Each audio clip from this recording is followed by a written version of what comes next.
Hey, howdy, hey, y'all. This is Stormy. Welcome back. Welcome here. Welcome to Roller Coaster Storms. My channel, my journal, my emotions, my skills, I hope.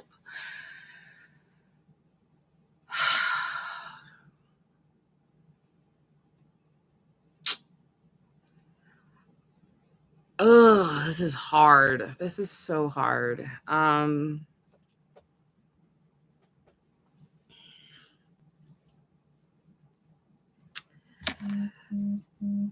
let me put my phone off. I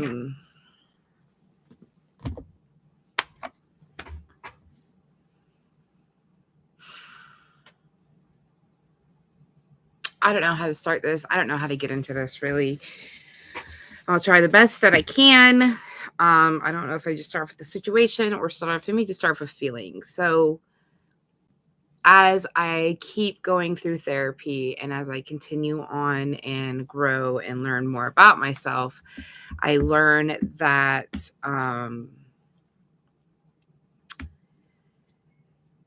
my body is storing the trauma more and remembers it a lot quicker than I do in my brain. And I've been having like a difficult time, and my body's been hurting a lot, and it's been feeling really heavy, and my brain's been kind of feeling manic. This has been going on for weeks, and I let my support system know and told my support system I needed help. And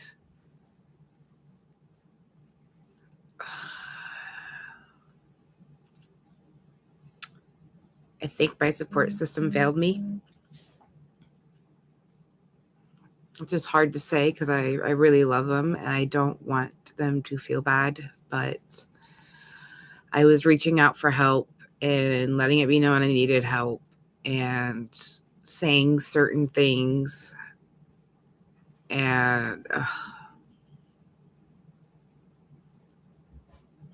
I think everyone sees this strong figure and loud figure maybe and thinks that like I can get through anything. And I can't. And a lot of stuff's processing, and it's the holidays where a lot of triggers are coming out. Get off. No, sir. I will move that. I had to move our furniture around because someone likes to sit in the window too much and bark, so we're trying to adjust that. Oh, I didn't put my triggers down. Shit. A lot of triggers that start to happen. I am very much a holidays person. Hey, lay down right now. Good boy. Lay down. Bowie, lay down. That's okay. Good boy. So there's a lot of triggers in December with my mother, with animals passing, with people passing, and then just not being able to spend time with them during the holidays, as well as certain anniversary of things.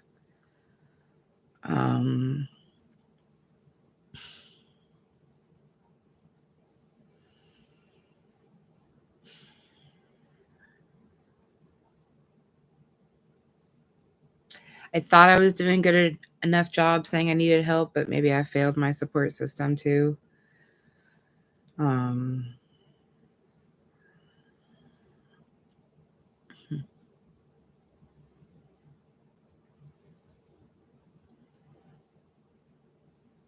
There's so much going through my mind.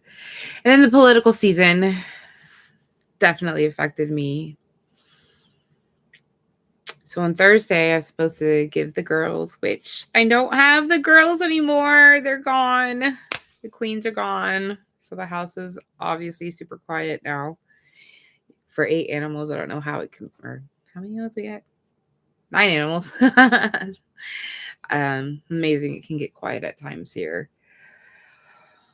But they're thriving, they're doing really well, and they look like they don't miss me, which hurts my heart, but I want them to be happy, so happy. They look like they are. So on Thursday, I had a lot to do: break down cat towers, clean things, clean litter boxes, get all their shit together, get like some of their favorite toys from the house. Load up the car. I had to go to a pet store to get, what was I getting? Anyways, I was getting stuff for them, like additional things, because I'm a weirdo. I just want them to have a really smooth transition. So I try to get them as many things that brings them comfort. My husband offered to help, and we obviously had different levels of understanding of what help meant. And I came down, and my house, it's just so much. It's overloading me, and it's been overloading me because I haven't been in the right mindset, and I've been asking for help. And I never got the help per se. I got little tiny bits of help, but it was difficult because I was getting excuses of, well, we only talked about this 2 days ago. And it's like, no, I've been mentioning this and mentioning this. Like, just wipe the counter down. That's all I ask. Well, I asked a little bit more, but like, there's so much more that I do in this house than what people see, and so much output I have to do at times. Sometimes I don't have to do much. Some days I just, luck of the draw, everything's clean, everything's done already, everyone's chill. The weather's good, so nobody wants my time. They want to be in the windows, whatever the case may be. I get times where I'm just like, holy shit, I don't have anything to do, which is not true, because then I usually start working on workbooks for myself or read a book about trauma, the fun things in life. So my emotions started to take over and take control. And even though I had my headphones in and I was trying to listen to music, like, I really want my headphones on right now. I was trying to listen to music, and my thoughts were racing. They were very manic, and it was feeding on my emotions. And even though I might not have communicated in a nice way, I did communicate, just do your thing, leave me alone, I'm taking care of it. And that didn't happen. And so I asked again, and it didn't happen. And voices got raised, things felt uncomfortable, and I decided to leave. And in my purse, I carry a Berna. I took off barefoot with just a shirt and pants on. It was rainy and stormy and like 48 degrees maybe. And I just drove and cried and screamed and drove and see if certain things fit in my mouth.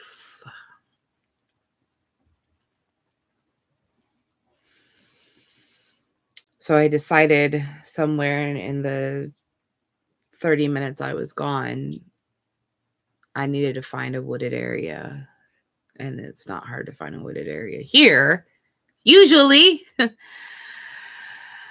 don't know why I am. Sorry if my emotions don't really match the gravity of the situation. It's a lot. And when you over process so many emotions, you become numb to things like this. I'm pretty much numb to this right now, and I will probably cry about it in a week or so, because I had made a lot of progress, I thought, in the 3 years that my last attempt. And so I try not to think of it as a failure. It feels like a failure. It feels like a setback, which it is a setback. So I don't know. I was just kind of driving, and I was like, I know like general direct. I don't know like northeast, southwest. I don't. I know either landmarks or like general like body. My body can sense the general direction that I need to go. So I said, shit, Rainier Woods, there's a shit ton of paths. And there's a place where I want to go look at stars at that is an easy area, Batman. And Batman. Yeah, hi. What? Um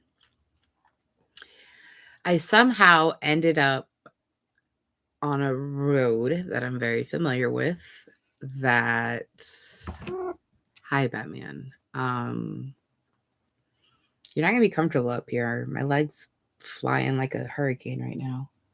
Phony, don't do it. Phony, you're being a butthead recently. Phony. Oh my god. Sorry, Batman.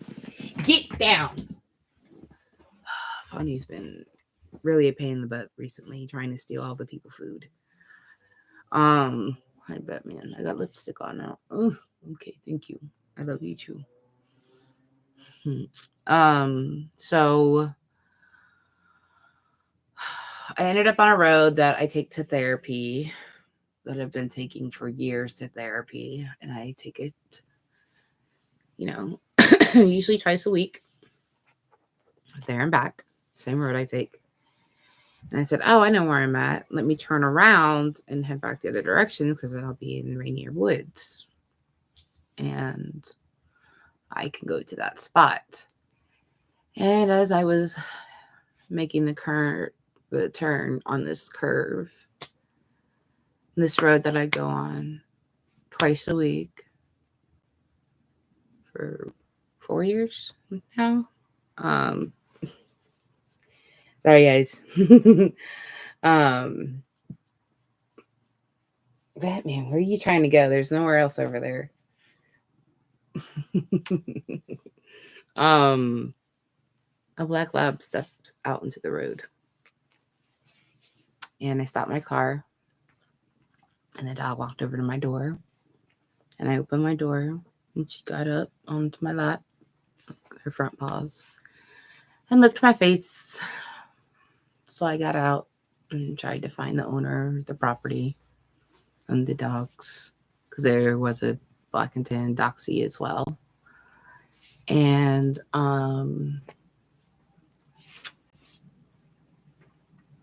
dogs were so friendly. I couldn't find them. I tried to close the gate. And of course, they just walked around the gate. Batman, you're knocking my glasses off. I love you too, Batman. I don't know why you're so feisty right now. Yes, I love you. So I tried to leave a pile of food because I keep food in my car for occasions like these. And hi, Batman. I love you. He always knows. Yes, you do. Yes. Hi. I tried to leave a pile of food, and of course, they just wanted to follow. I tried knocking on the door for what looked like to be their property, and nobody answered. Some geese hissed at me. So I went across the street and just happened to knock on a door that worked at the farm, and were able to take the dogs back and put them up. And I let them know that I fed them, so I apologized if I threw their diet off or anything like that. So then I turned back around in my car and went to the area, or headed towards the area that sometimes has horse trailers. This time had 4 horse trailers. So I just went home. I went home and I told my partner everything. Not in this tone. He rode my storm with me, which I think was very hard. Because I didn't know where I was at or what I wanted or needed. Nothing felt good, nothing felt right, nothing felt deserved. I didn't have value. So I learned I have value.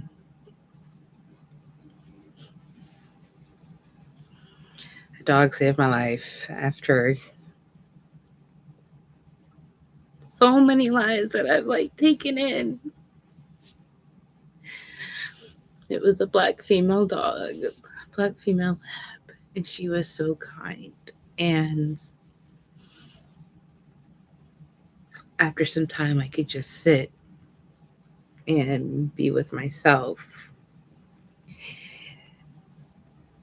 I realized that my purpose just might be to take in as many as I can and help have a good home or help find good homes. And maybe that's it. 'Cause I can't have children. Don't know if I could even handle having a kid because I think I would just cause them trauma because of my trauma that's still not healed. I want it to be healed. I want it to be healed so badly. Yeah, Batman, it's not comfortable right now. He doesn't care. He actually, we don't hang out in our kitchen very often because it brings up memories for me as a kid. But I sat down and he got on the counter and basically crawled into my little area where I could cup my arms around him, which is when I am manic and have attacks like that, my cat Striker would have done. So to know that this boy loves me that much and could tell I was in such duress. So I made a list of the animals I've saved since I was, the first two I was 8, maybe. And my mom asked if we wanted the cat, and I was like, yes, I want the cat. She's not taking the cat, I'm taking the cat. And then Jack was the same thing. He was out and we returned him, and then I was like, hey, you want a dog? And so it's like, yeah. So after those two, and Jack was 11, I think, 11 or 12. I can't remember. Like, it was right around my birthday. I think it was like a couple weeks before my birthday. And then I got Sydney, and then we got Mac, and oh, I'm sorry, I had Jack, and I got Striker. Oh, I love my Striker. And I had those two, and then Sydney started acting out when my partner and I moved in together. My husband and I moved in together when we were dating. I told him he needs a buddy, so then we got Mackie. And then my cat felt left out because he would always cuddle with the dog, and now it was too rough because they were playing, because we had a 6-month-old puppy we had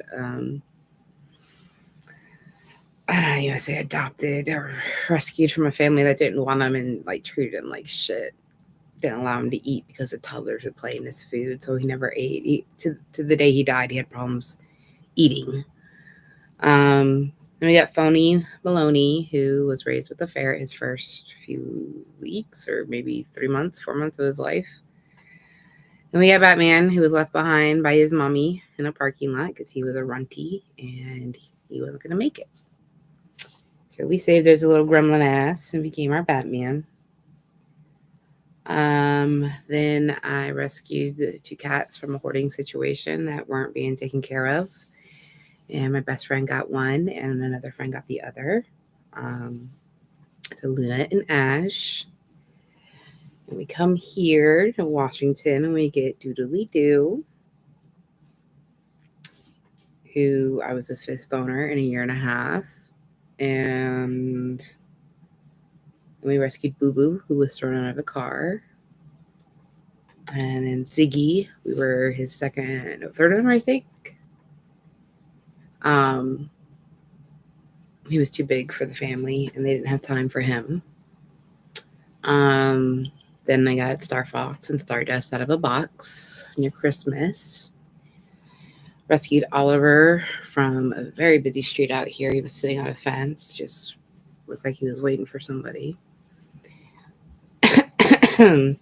Jag Daddy, who was meant to be a foster and foster failed because he loves me, he gives loves, he wants cuddles all the time, he cleans you. I needed that after missing my Striker. So 6 months after Striker died, Jag came into our life, and we just couldn't say no.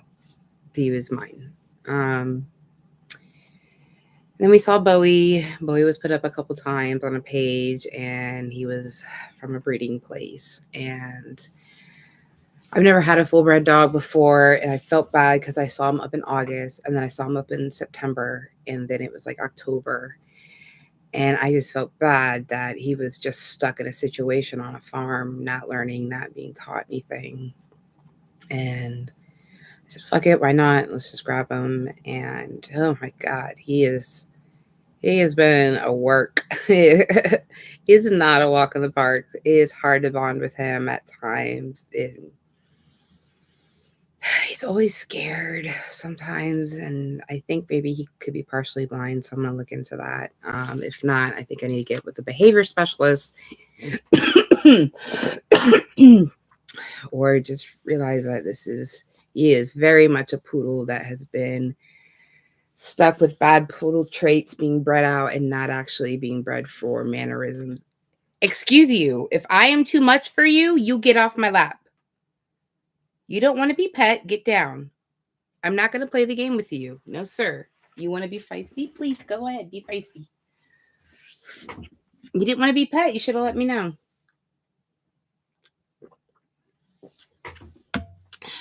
I need to be petting something right now. I'm sorry. Who's getting warm in here?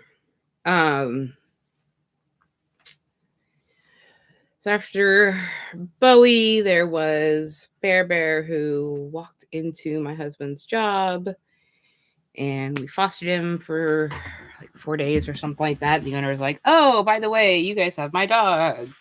I want him back. I just lost my house. I just lost my kids. My car just got towed away with all of the dog's stuff in it, and I had to give him back."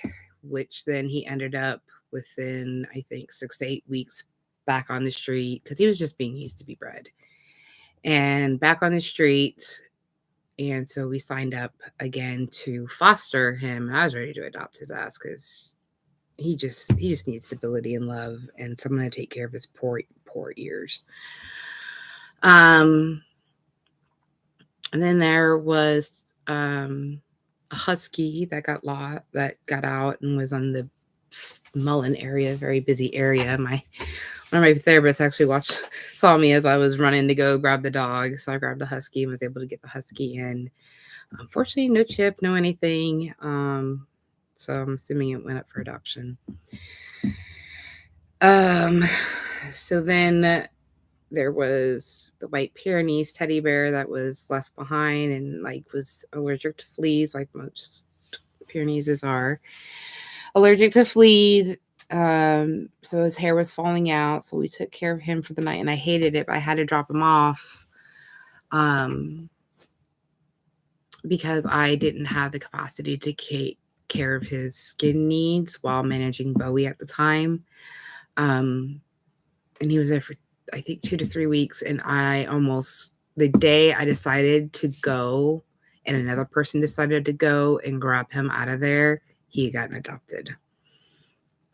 And then there was Rock and Star, the girls, the queens, who now have new names. Rock and Star were kicked out of a house at an apartment complex by the highway in Tacoma. And they left with a soft shell, a paper plate with no food on it, and a little Tupperware that had, I think, barely any water in it. And they were just left out there for days. So a neighbor grabbed them and reached out to someone else who then got a hold of me in some way. I think it was a post. So I asked about them, and nobody had claimed them. Nobody wanted them. So I picked them up, took them in, through a very arduous process of trying to get them spayed because it's kitten season, and then finding them a home, which was even more difficult because it's kitten season. And then, what? I didn't even touch you. And then the lab,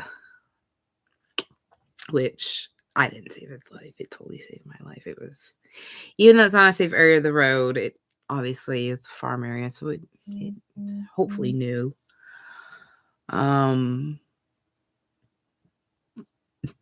Sorry, just ate some chicken. So while I've realized in all of this that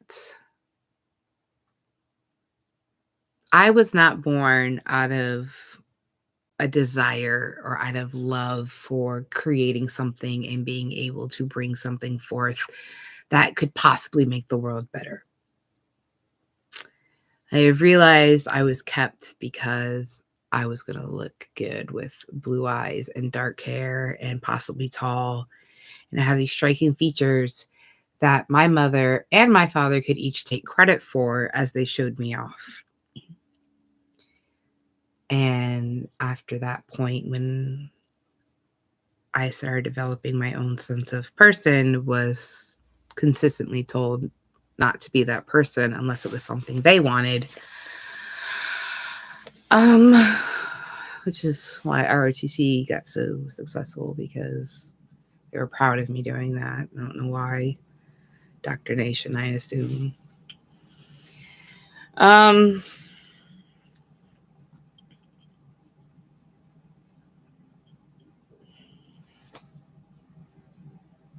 To know that you weren't going to get resources poured into you, that you weren't going to get molded into being something beautiful and sparkly and creative, that over the years you would get more and more valueless because nobody was helping you. Nobody was giving you support. Nobody was giving you hope. Out of all the people, all the adults in your life. And when you started to get close to hope and support, she ruined it.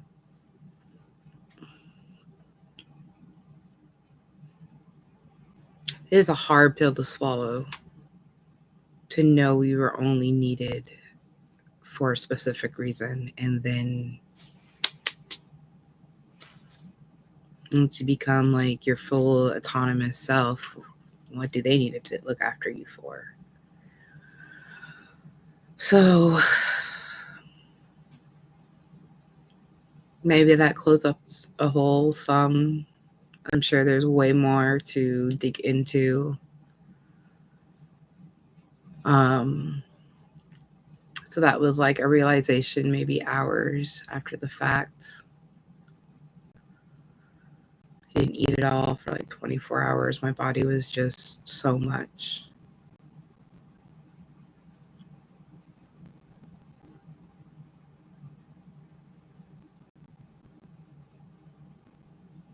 It's crazy to think when I said I needed help that I couldn't get it. Like, the only help I could get is if I go turn myself in. And then what kind of help am I getting? I'm not getting anything like I got in Europe. Terrified to go back inpatient. I don't know if it's necessarily what I need. I do need something more, and my last therapist was right about that, which I hate that she could see that and I couldn't, because I have so much inside of myself. Why shouldn't I be able to see it?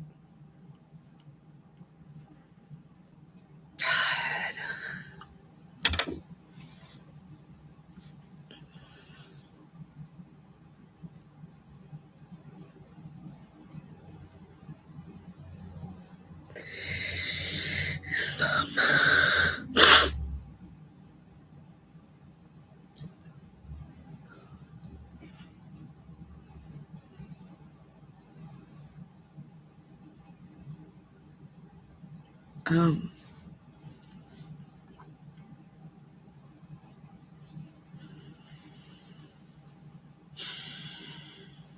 I still have a lot of emotions.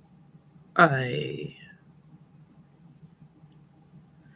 still not sure what to do with them. I'm really fed up that doctors aren't helping me in managing my mood stimulation or my emotional regulation.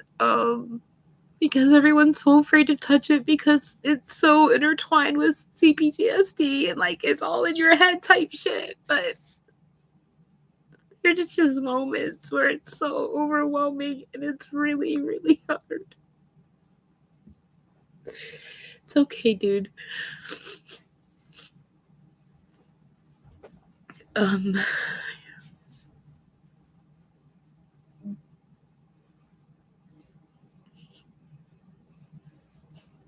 boy.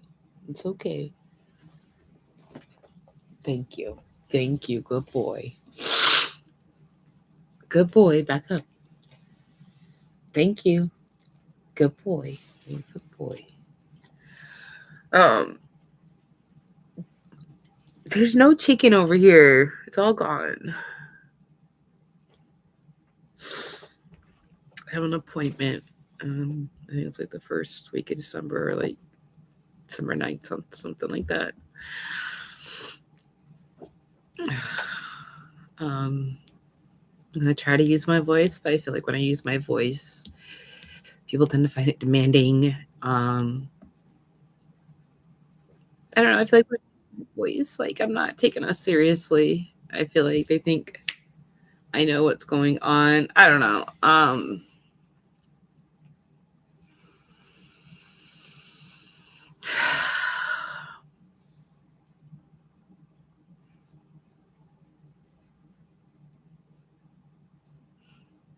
I hate going to the doctors.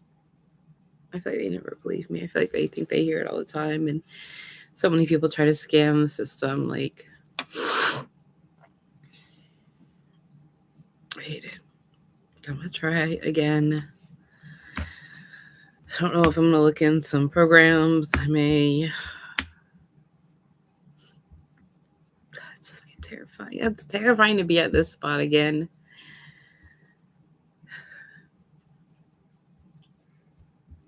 But I'm gonna, I think, work on some things in this shadow workbook. Possibly the internal family systems. This one sounds hard.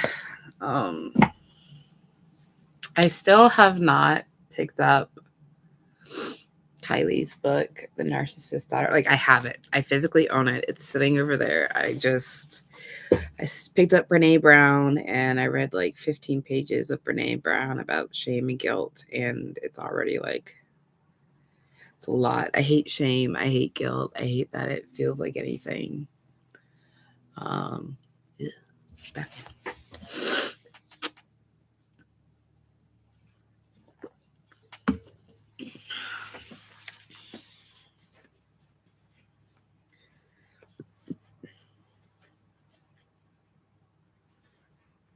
I'm sorry for those I've let down who may or may not have been following my journey. Sorry to my support system for having to deal with it.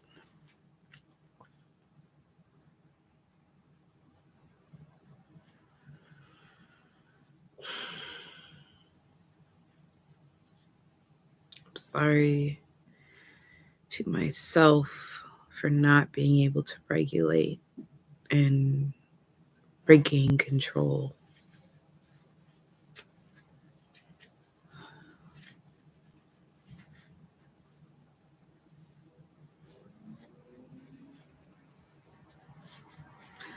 I know I need a break. I just don't know what kind of break I need.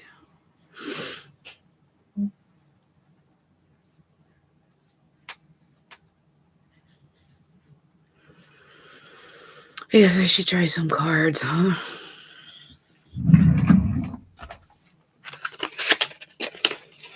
DPT deck. Just gonna pull one.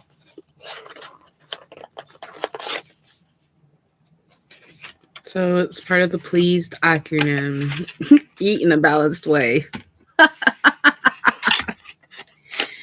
Oh, yeah, right. Go fuck yourself on that one. I can never eat in a balanced way. I'm lucky if I eat once a day. But let's read the card, right? So I got two. So I guess we're reading two today. I got the E and the A in pleased acronym. So the E is eat in a balanced way. Eat whole or minimally processed foods. Act on a change or changes you can make immediately. Increase your water intake. Fuck. Duh. Can't do that. That's hard as fuck. Cut down on foods with little to no nutritional value. Eat one additional fruit or vegetable. I can do that. Be mindful of your portion sizes. I can also do that. Avoid foods with added sugar or that are prepared in unhealthy ways. These are one of those no nutritional value things. I don't drink coffee. I don't drink energy drinks. Sugar, unfortunately, is the way I get my energy, which then probably substitutes in some crash outs at times. Eat slowly and mindfully. Yes. Chew your food. Chew each bite 20 times. I forget to do that, but you will feel less bloated and probably more full. Brainstorm other ideas to do now. Give it to your support circle and see what they can help you with or what they can remind you when you're out eating with them. So the A, Jesus Christ. The A is avoid mood-altering drugs and alcohol. Besides weed, for the most part, I do that anyways. I don't even drink per se. Maybe once every couple months, I might go ham, and that's like 2 to 3 drinks because then I get full and bloaty and bleh. I don't care for how my body feels when drinking, so I cut that out quite a bit ago. If you drink alcohol or do street drugs, I don't know the fuck, whatever. Sit down and create a pros and cons list relating to your use. Activate your wise mind. Is it worth it? Commit yourself to cutting down or eliminating mood-altering substances starting today. Avoiding these substances will help to regulate your emotions. So for me and weed, which is something I did not try until I tried it once in 2016, I think, when I went to Oktoberfest and then went to Amsterdam. No, 2017, I think. 2017 did it once. Didn't seem to affect me because I don't know how to smoke because I don't even smoke cigarettes. 2018, I tried again. Felt it a little bit, I think, after a couple puffs. And then it wasn't until, I think, summer 2018 when I went with my bestie and said, hey, can you really show me? And oh my God, the pain went away. Like the fact that I felt fun or felt more open or whatever the case may be without actually losing my senses, like alcohol, was amazing. So from that point on, I started using it more to help with my body. And shockingly enough, it got me off of a lot of medications. But coming back to the States, it's like negative. Your doctors don't like it if you're on it, even though you won't be on pain medication or heavy drugs or medications that make you gain weight so you can't go out. Like, it helps me eat because I won't eat if I don't smoke. It's hard for me. There's something like not working right with my metabolism. And I can't even eat drugs.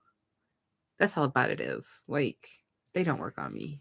My metabolism, the way my metabolism work, especially even with pain medication, I have to get more and more. My body, when it metabolizes it inside my stomach, somehow builds up a defense, a weird Wolverine type thing to it. So then I have to take more. So what's the point of it? Like, why do I need to keep taking more when I can use this natural substance that, yes, I didn't grow out of the ground, but I'm purchasing from someone who hopefully is pesticide free and keeps all the stuff, does it the healthy way.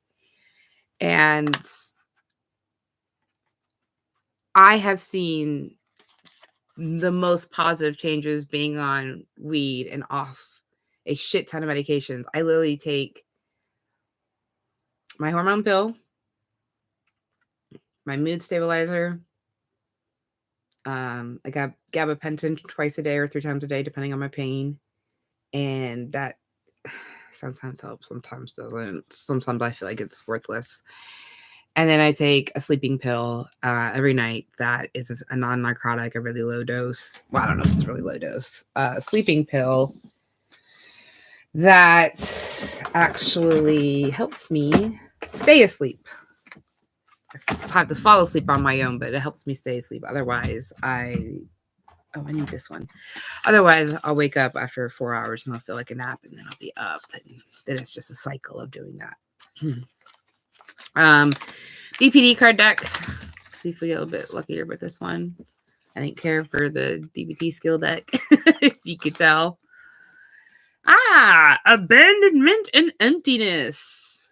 Fucking duck. Where were you later or before or last week? Emptying emptiness. Ask yourself, why do I feel empty inside today? Then ask, Then ask, when did I last feel full or less empty? Compare these two instances and remind yourself that you won't be empty forever. You can fill your life. So actually, this card is a really helpful card I could have had back when we were in Germany in Otterbach. I felt empty or nothingness or gray slate a lot of the times, and I couldn't explain it and I couldn't figure out. And to activate my wise mind and a skill, this would have been very useful to actually think about. Because I was in a DBT group and I had the book, but I don't remember things like that. And it did have things to help ground you. But being very specific, like finding what your triggers are, really helps you ground yourself and realizing like it's an ebb and flow. It's a roller coaster. It goes up, it goes down, it goes sideways. It's fast, it's slow. You might get stuck upside down. So it's actually a good card to have and to think about when nothingness becomes overwhelming. If you've been there, you've been there. If not, congratulations. Congratulations on not having to get to that point. I'm proud. Like, I want to be, no, Batman, no, you're gonna just be mean to me. You're feisty. You want to go lay on the heating pad. I am not a heating pad. Sorry. Batman, you don't want this. I'm doing too much.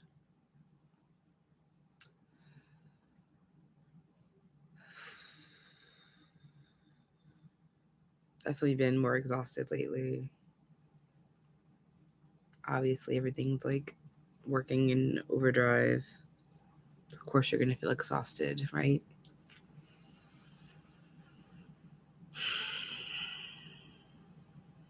So,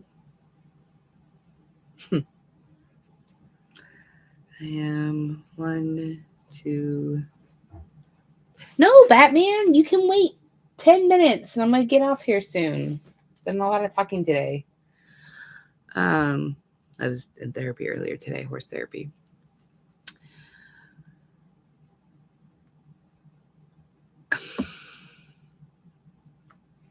No, I'm not petting you. You smacked me or bit me.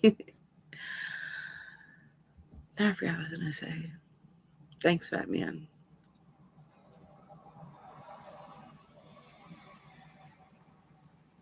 I am 3 days out. I don't want to be like 3 days clean. Like, I feel like that though. If you have ideations, if you have attempts, like, I think that's always going to be in your system. And maybe that's something we don't talk about enough. Just like you would NA or AA or SA or what's the other one? That's just like everything else included. Like,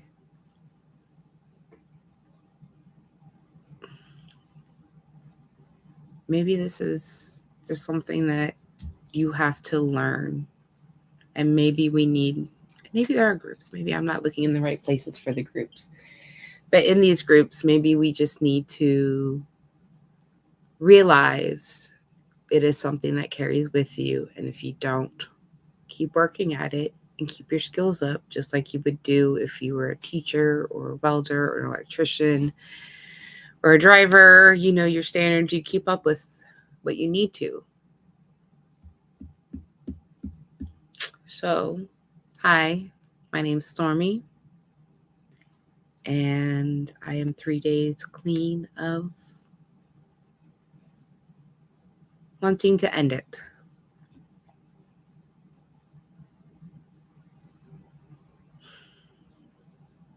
Hi, my name is Stormy,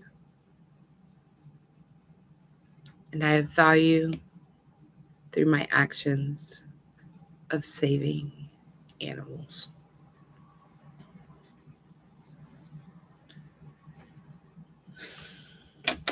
I didn't look at the camera at all. Let me look at myself. Oh, I don't want to do this. Hi, my name's Stephanie.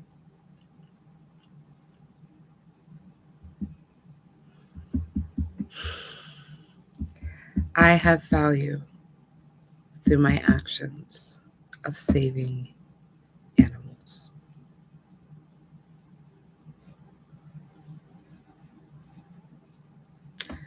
I have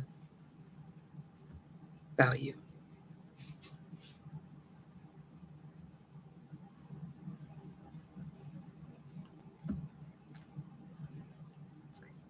These animals provide you the proof of your value, and you take it for granted. No longer.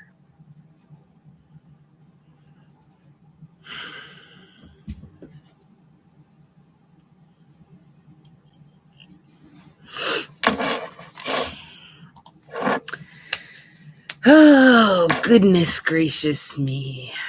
What is going on here? Go away. God, that was hard. As hard, I guess, as I expected it to be. I thought I was going to be able to say it or I was going to cry. Yeah, Batman, my lap's not comfortable right now. If you just give me a little bit of time, you can go lay in the heating pad with me. Or I sit on the heating pad. I can't use it on my back anymore, but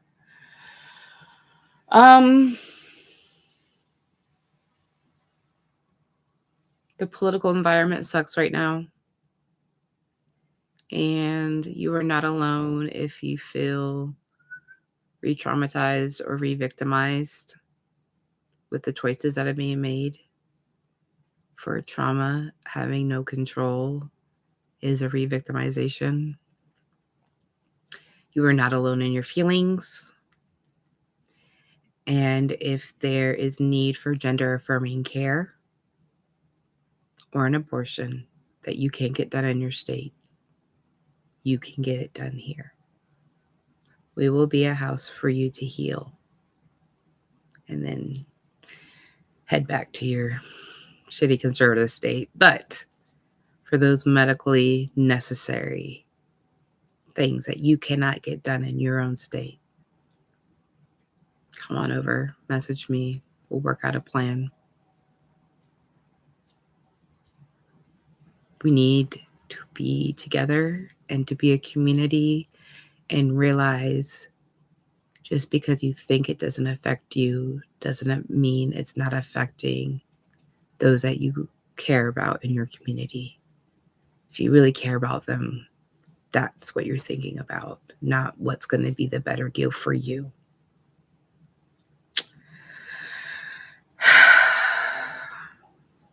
Thank you for anyone that watches. Thank you for anyone that shares. Thank you for listening or just having it on just for background.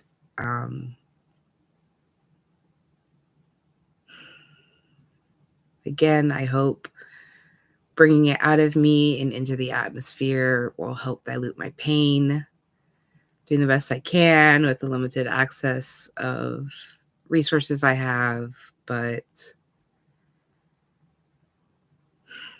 I'm still alive and I'm still trying. And now I'll have a purpose which might hurt my support circle, but I think it's animals, at least. I want to help others, but people are harder to trust. I will always try to support people, but I will use endless amounts of my own time and resources to help animals. It's really sad. Welcome to complex PTSD. Your value systems are definitely different.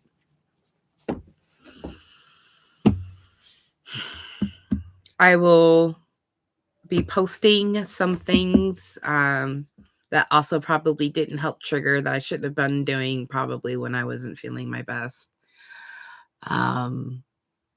Letters. I think letters. At least one letter right now. I'll see if I can find the letter I wrote to my dad, but I wrote it in a message. I don't know. I don't know if I still have access to that because he's dead. I'm going to post the letter that I wrote to my mother back in 2016, I think. And I'm actually kind of ashamed of the letter because I can still see how I'm in trauma mode, trying to concede and make it good for her while trying to explain myself. And I should have just explained myself and made it good for me. I'm learning, we're evolving, we're trying.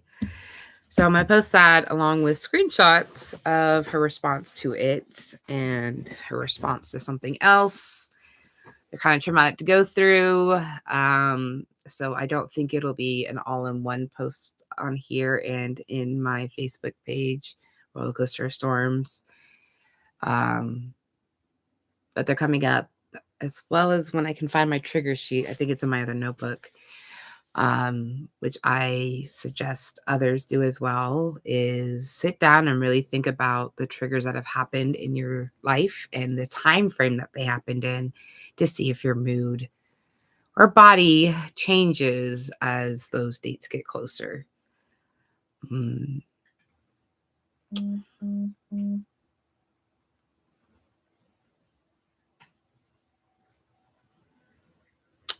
Even though healing is lonely, you're not alone.